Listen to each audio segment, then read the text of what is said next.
purtroppo è molto provato dall'accaduto, oltre che fisicamente dai fendenti, anche psicologicamente. Lui anche in questa circostanza si è dimostrato un ragazzo di grande cuore, un vero e proprio eroe. Non ha dubbi sulla natura di quel gesto Eric Anzanello, amico del 36enne di Mota di Livenza, che a Bibione non ha esitato nemmeno un secondo a prendere le difese di una ragazza in difficoltà, schiaffeggiata in strada dal compagno, un 25enne residente nel Vicentino. Siamo in via Puccini, il 36enne mottense sta cenando con alcuni amici, tutti reduci da un motoraduno nella vicina Lignano. Nessuno si volta dall'altra parte, il gruppo raggiunge la coppia, ma il 25enne, anziché calmarsi, diventa una furia e colpisce in particolare il trevigiano. 5 fendenti non indifferenti, so che è stato colpito anche alla testa, su una mano, quindi una colluttazione rapida ma feroce, chiamiamola così. L'aggressore scappa per presentarsi dai carabinieri il giorno dopo, mentre il 36enne resta ferito, insanguinato in strada. A fare la differenza potrebbe essere stata la giubba da moto. Ti ha permesso di salvarsi la vita, anche perché un fendente mi sembra che lo ha raggiunto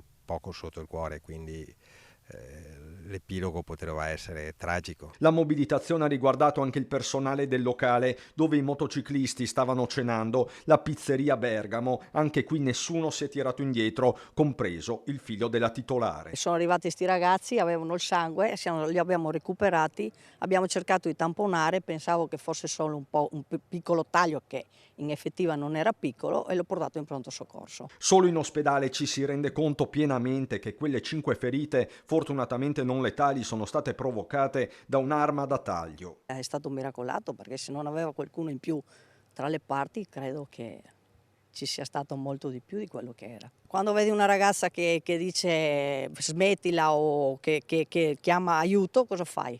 Guardi? A questo punto Anzanello, consigliere comunale a Mansuè, chiede per l'amico un riconoscimento pubblico. Un premio che sarebbe meritatissimo per il suo coraggio, perché ha messo a repentaglio la sua vita per salvare la vita di questa ragazza, o perlomeno il pericolo di vita.